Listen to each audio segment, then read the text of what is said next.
Hello students. कल हमने strong acid weak acid, strong base weak base वो सीखा था गाइस। वो OH माइनस और H3O प्लस के कॉन्सेंट्रेशन के ऊपर डिपेंड करता है।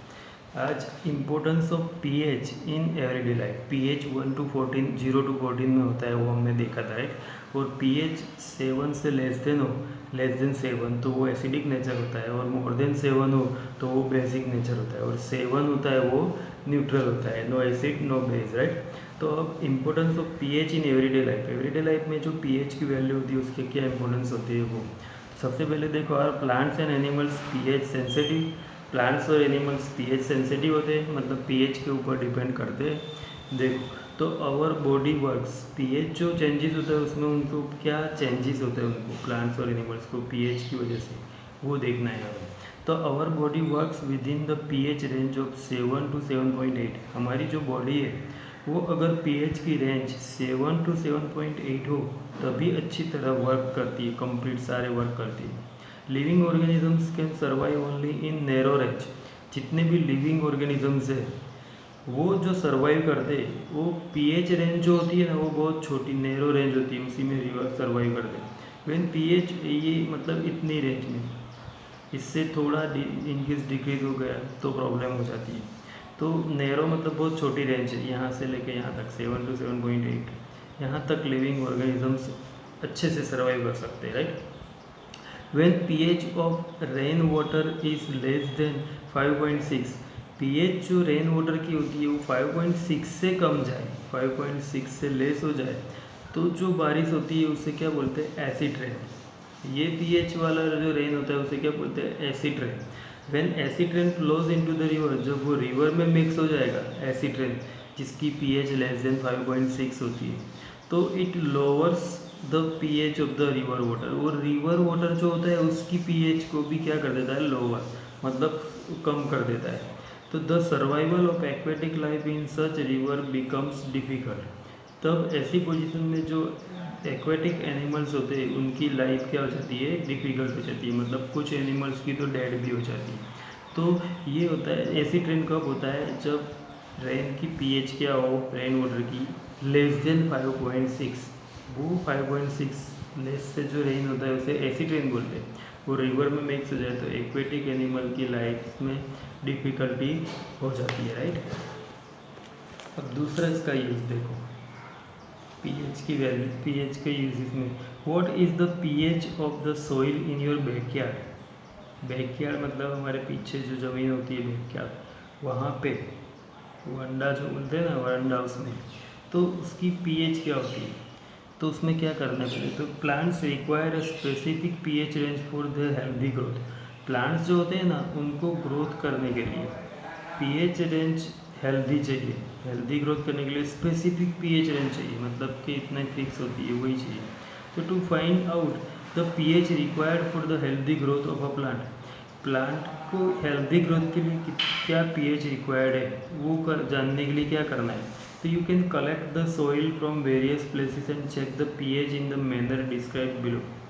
अभी अलग अलग जगह से सॉइल लेनी है और उसको एक्टिविटी बताइए, ऐसे इसको चेक करना है। Also you can note down which plants are growing in the region from which you are collected the soil. कौन से प्लांट्स में कौन सी सॉइल में कौन सा प्लांट्स ग्रो हुआ है वो हमें ऑब्जर्वेशन करना है।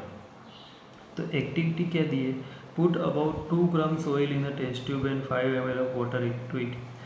2 ग्राम सॉइल लेनी है और उसमें 5 ml वाटर ऐड करना है। Shake the content to the test tube, उसको क्या करना है, सेक मतलब हिलाना है। Filter the content and collect the filtrate in the test tube. फिर वो हिलाने के बाद मिक्स हो गया उसको फिल्टर करना है। फिल्टर करने के बाद उसे कहाँ लेना है, टेस्ट ट्यूब में लेना है। कहाँ लेना है, टेस्ट ट्यूब में। Check the pH of this filtrate with the help of universal indicator paper. जो अभी हमने आगे कलर वाला पेपर देखा था प्रीवियस वीडियो में, वो पेपर से ये जो फिल्ट्रेट हमने कलेक्ट किया है टेस्ट ट्यूब में उसकी पीएच चेक करनी है। What can you conclude about the ideal soil pH for the growth of the plants in your research? इससे कंक्लूजन क्या मिलता है वो हमें करना है। तो सबसे पहले तो जब जो सैंपल लिया है ना, जो सैंपल सॉइल का सैंपल जो होता है वो बेसिक होता है। क्या होता है? बेसिक। ये याद रखना है कि सॉइल सैंपल जो होता है वो क्या होता है? बेसिक प्रॉपर्टी में होता है, उसकी प्रॉपर्टी बेसिक होती है सॉइल की, राइट। फिर उसके बाद इसमें दूसरी एक बात याद रखनी है कि जो सैंपल लिया है हमने, the sample of soil possess basic property, right. But कभी कभी क्या होता है कि पीएच वैल्यू किसी सॉइल की लेस देन 5.6 हो। ये क्वेश्चन भी हो सकता है कि पीएच वैल्यू लेस देन 5.6, तो वो जो सॉइल है उसकी प्रॉपर्टी क्या होगी? तो लेस देन 5.6 होगा तो वो क्या हो जाएगा? एसिडिक। क्या हो जाएगा? एसिडिक। जो सैंपल सॉइल की पीएच अगर मेज़र की और वो लेस देन 5.6 आई तो उसकी प्रॉपर्टी क्या होती है? एसिडिक। क्या होती है? एसिडिक। अब ये एसिडिक है तो how you neutralise the acidic and basic soil? ये बेसिक है, ये एसिडिक सॉइल है। बेसिक सॉइल और एसिडिक सॉइल अगर बेसिसिटी बढ़ गई है या एसिडिटी बढ़ गई है तो ये दोनों को न्यूट्रलाइज कैसे करना है, मतलब कंप्लीट कैसे करना है? तो जैसे ऐड बेस लाइक, बेस कौन कौन से पता है? Add base like lime to neutralise the acidic soil. Lime जो होता है ना, लाइम, वो ऐड करो। ये जो है वो बेस है, तो लाइम मतलब चूना होता है ना, तो add base like lime to neutralise the acidic soil. Acidic soil को न्यूट्रलाइज करने के लिए उसमें क्या ऐड करना है? लाइम। क्या यूज करना है? And add acid like gypsum. Gypsum ये एसिड है, वो बेस जो बेसिक सॉइल होती है उसको न्यूट्रलाइज करता है। तो एसिडिक सॉइल हो तो लाइम ऐड करना है, बेस चूना जो बोलते हैं ना वो, और बेसिक सॉइल हो तो जिप्सम, ये एसिड है, उसे ऐड करना है। एसिडिटी ज़्यादा हो तो बेस ऐड करना है, बेसिडिटी ज़्यादा हो तो एसिड यूज करना है। तो इससे वो क्या हो जाएगा? न्यूट्रलाइजेशन। हमने आगे न्यूट्रलाइजेशन रिएक्शन भी पढ़ा था, राइट। फिर इसमें एक क्वेश्चन ये होता है कि what should be the pH value of soil for healthy growth and development of plants, जो ऊपर ही दिया है, राइट। कि कौन सी पीएच वैल्यू अच्छे ग्रोथ के लिए जरूरी होती है? तो पीएच वैल्यू जो होती है ना, उसकी वैल्यू बिटवीन 6.5 टू 7.3, ये याद रखना है for healthy growth. For healthy growth plants को हेल्दी ग्रोथ के लिए 6.5 टू 7.3 की रेंज में पीएच होनी चाहिए सॉइल की, तब उसमें प्लांट अच्छी तरह ग्रोथ कर सकता है, राइट। तो ये डे टू डे लाइफ में एक ये यूज़ होता है, राइट। फिर दूसरा नेक्स्ट यूज देखो, pH in our digestive system. तो डाइजेस्टिव सिस्टम में क्या होता है? देखो कि it is very interesting to note that our stomach produce hydrochloric acid. ये तो तुम्हें पता है, पहले भी हमने देखा है कि स्टमच में क्या प्रोड्यूस होता है? Hydrochloric acid.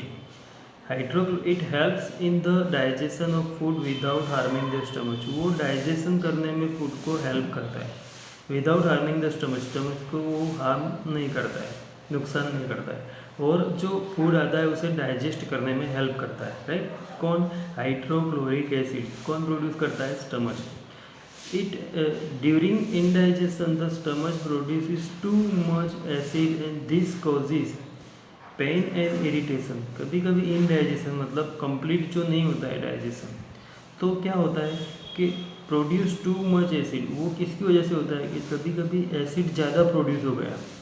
एसिड अगर ज़्यादा प्रोड्यूस हो जाएगा तो वो पेन और इरिटेशन प्रोड्यूस करता है। स्टमच में पेन होता है और इरिटेशन होता है, राइट। तो to get rid of this pain, ये जो पेन होता है उसको कंप्लीट करने के लिए, to get rid of this pain people use bases called antacid.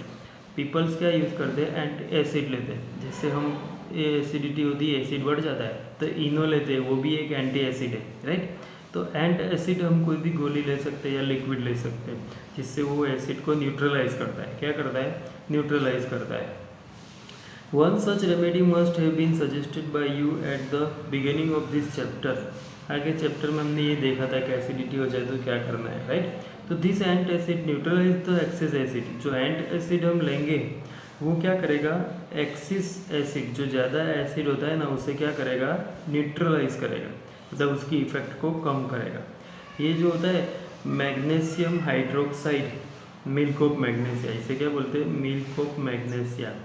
अब माइल्ड बेस, ये बेस होता है, is often used for this purpose, ये एसिडिटी को न्यूट्रलाइज करने में यूज़ होता है, milk of magnesia.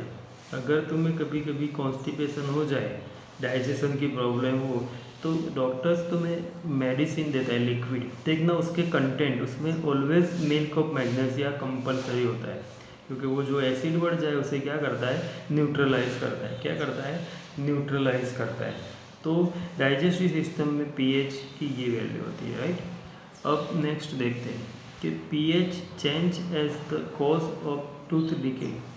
Tooth decay, दांत जो होते हैं ना हमारे, वो कब सड़ जाते हैं, क्यों होता है, पीएच चेंज से ये भी होता है, तो कैसे होता है वो।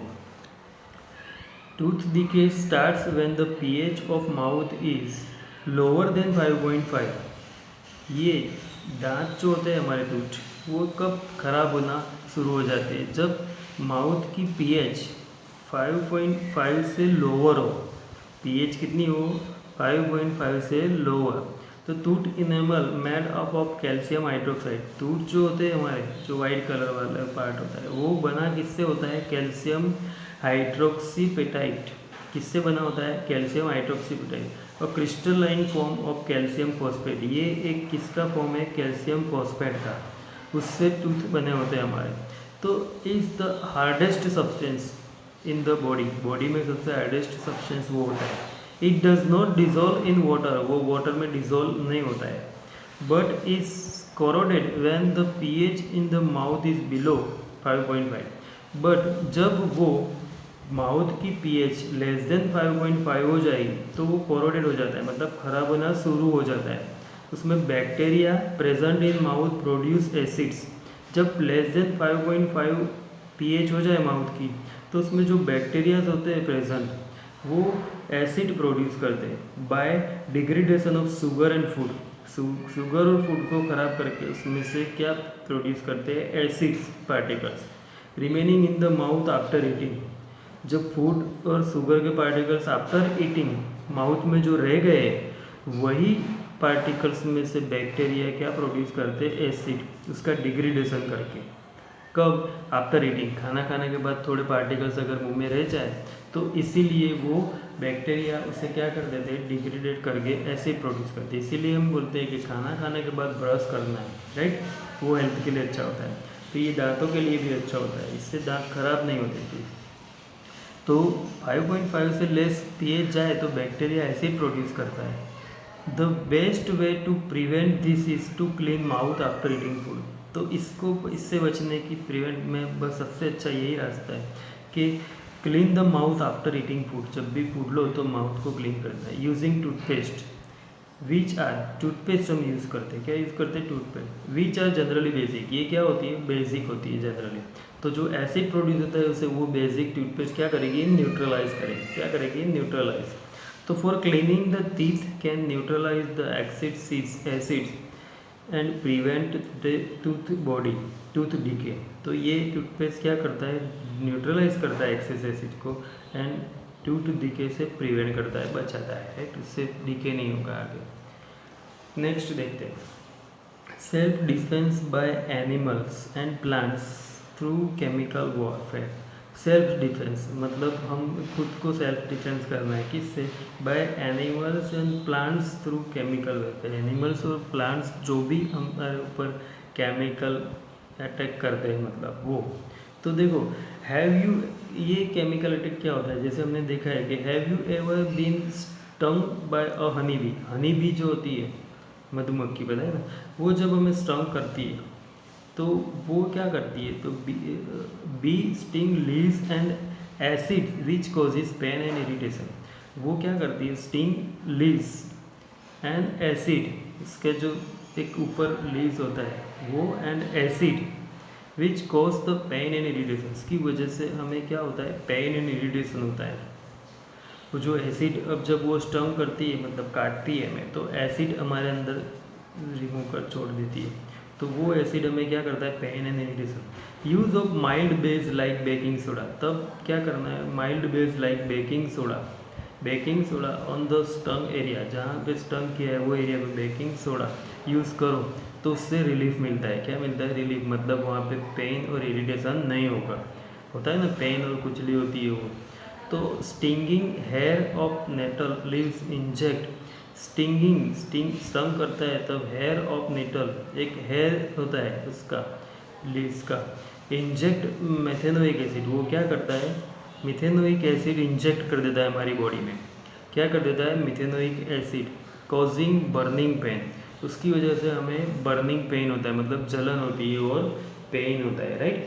तो ये day to day diet pH की जो यूजेस थे उसमें भी ये लिख सकते हैं। ये सारे पॉइंट्स लिखने हैं अलग अलग और एक्सप्लेन करने हैं। 3 मार्क्स में ये भी मोस्ट इंपॉर्टेंट क्वेश्चन है। अब देखो यहाँ टेबल में सम नेचुरली ओकरिंग एसिड्स, कुछ एसिड्स के नाम दिए जो नेचुरली हमें मिलते हैं।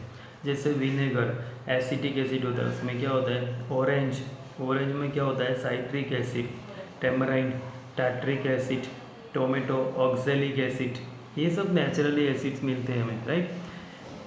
फिर सोर मिल्क, कर्ड मतलब दही जो होता है उसमें क्या होता है? Lactic acid. लेमन, उसमें citric acid. And sting, methanoic acid. And जब हमें काटती है तो उसमें भी क्या होता है? Methanoic acid. Nettle sting, methanoic acid. तो ये सारे नेचुरल एसिड्स जो है वो हमें दिए, राइट। अब कुछ क्वेश्चंस है वो देखते हैं। क्वेश्चंस नेक्स्ट वीडियो में देखेंगे, आज के लिए इतना रखते हैं। आज तुम्हें जो मोस्ट इम्पोर्टेंट क्वेश्चन सीखा है वो याद रखना है और लर्न कर देना है 2 टाइम लिख के। कौन सा? कि importance of pH in everyday life, उसमें 4 पॉइंट्स याद रखने हैं। Importance of pH in existence of living organisms वाला पॉइंट्स पूरा एक्सप्लेन करना है। फिर importance of pH in soil, वो एक्सप्लेन करना है।